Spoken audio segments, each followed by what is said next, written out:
আমি ডক্টর দেবাশিস মণ্ডল, চোখের ডাক্তারবাবু। আজকে আলোচনা করব চোখের ছানি অপারেশন কখন করালে সবথেকে ভালো হয়। আজ থেকে 40-50 বছর আগে, যখন আধুনিক ছানি অপারেশন শুরু হয়নি, তখন চোখের ছানি অপারেশন করা হতো যখন ছানি ম্যাচিওর করে গেছে। এখন কিন্তু সেই অবস্থা আর নেই।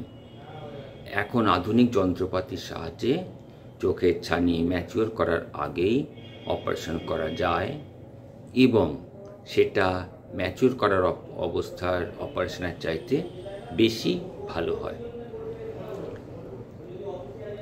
আমাদের দেশে আধুনিক ছানি অপারেশন শুরু হয়েছে মাইক্রোস্কোপের সাহায্যে এবং তারপরে ফেকো ইমালসিফিকেশন মেশিনের সাহায্যে।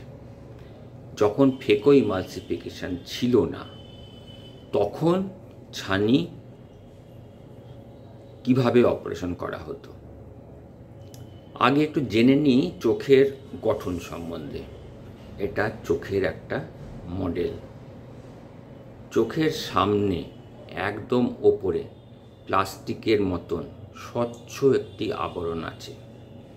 তার ঠিক পিছনে আছে কালো মণি, যেটা কারো কারো ক্ষেত্রে ঘন বাদামি বা নীল বা সবুজও হতে পারে। আমাদের দেশে অধিকাংশ ক্ষেত্রে এটা কালো বা ঘন বাদামি হয়। তার মাঝখানে আছে একটা ছোট্ট ফুটো। এই ফুটোটার নাম পিউপিল। এর পিছনে থাকে একটা লেন্স, নর্মাল লেন্স। এই লেন্স একদম স্বচ্ছ থাকে কোন জায়গায় দেখে নিন, ঠিক কালো মণির পিছনে। এই লেন্সটা যখন বয়স বাড়ে তখন আস্তে আস্তে ঘোলা হতে থাকে এবং শক্ত হতে থাকে। যেমন ধরুন এই লেন্সটা খানিকটা ঘোলা হয়ে গেছে, এই লেন্সটা সামান্য একটুখানি ঘোলা হয়েছে। আবার এই লেন্সটা দেখুন পুরোপুরি অস্বচ্ছ হয়ে গেছে। যখন অল্প ঘোলা থাকে তখন তার মাঝখান দিয়ে একটু একটু আলো ভেতরে প্রবেশ করতে পারে, ফলে তখনও মোটামুটি দেখা যায়। তো যখন ছানি পুরোপুরি পেকে যায় তখন একটু আলো এর মধ্যে দিয়ে ঢুকতে পারে না, ফলে চোখে আমরা একেবারেই দেখতে পারি না। শুধু অস্বচ্ছ ঘন হয়ে যাওয়া নয়, এই লেন্সটা থাকে একটা ক্যাপসুলের মধ্যে, একটা স্বচ্ছ আবরণের মধ্যে। সেই আবরণটা আবার কতগুলো জনিউল বা মাকড়সার জালের মতন পাতলা জিনিস দিয়ে চোখের ভেতরে অংশে লাগানো থাকে চারদিকে। এই জনিউলগুলো ছানি যত পাকতে থাকে তত দুর্বল হতে থাকে। যদি ছানি অনেক দিন রেখে দেওয়া যায় তখন এটা এতটাই দুর্বল হয়ে যায় যে একটু ধাক্কাতে ছানি ভেতরের দিকে পড়ে যেতে পারে।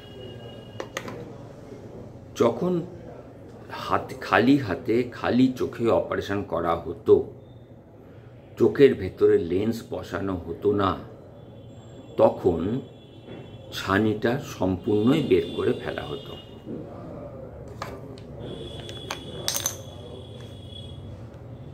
সম্পূর্ণ বের করে ফেললে যে স্বাভাবিক যে লেন্স, সেই লেন্স তো আর থাকলো না। ফলে সেই চোখে আর দেখা যায় না যতক্ষণ না চোখের সামনে একটা মোটা লেন্স বসানো হচ্ছে। মোটা চশমার সাহায্যে একটা লেন্স বসানো হতো। সেই লেন্সটা চশমার ফ্রেমের সাহায্যে চোখের সামনে ধরে রাখা হতো। এই ছানি পুরো সাদা হয়ে গেলে খালি চোখে দেখতে সুবিধে হতো এবং তার চারপাশের জনিউলগুলো পাতলা হয়ে যাওয়ার ফলে চোখটা এই কালো মণির মার্জিন দিয়ে অনেকখানি কেটে ধরে বের করে ফেলা যেত। ফলে তখন ডাক্তারবাবুরা বলতেন ছানি ম্যাচিওর করুক, তারপর অপারেশন করাবেন। কিন্তু যখন ম্যাচিওর করা হলো, মানে লেন্সটা একেবারে সাদা হয়ে গেল, তখন যার চোখে ছানি পড়েছে তিনি প্রায় কিছুই দেখতে পান না। এখনকার যুগে নতুন অবস্থায় এই ছানি যখন অল্প পড়েছে, তখনই ছানিটা অপারেশন করা সহজ হয়। কারণ এর যে ক্যাপসুলটা আছে, এই লেন্সটা যে ক্যাপসুলের মধ্যে ধরা আছে, সেই ক্যাপসুলটা গোল করে কাটা হয়। এই ক্যাপসুলটা এতই সূক্ষ্ম যে সাধারণ চোখে দেখা যায় না, মাইক্রোস্কোপের সাহায্যে দেখতে হয়। কেটে তার ভেতর থেকে লেন্সটাকে বের করা হয়। বের করা হয় কিভাবে? না, দুটো পদ্ধতি। এক, গোটা লেন্সটাও বের করা যায়, অথবা লেন্সটাকে গুঁড়ো করে ইমালসিফাই করে বের করা যায়।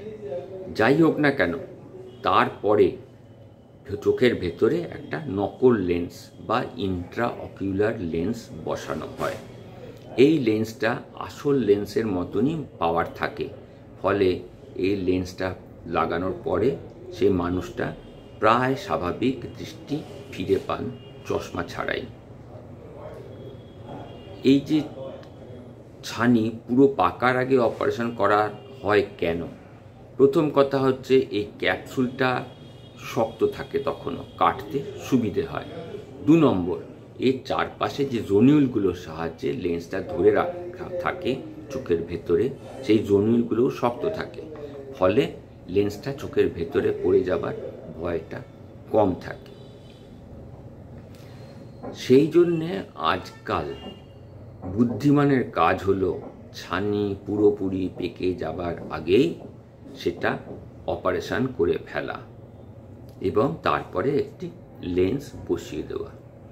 এই ছানি অপারেশনের নানান পদ্ধতি আছে এবং লেন্সেরও নানান ধরনের আছে।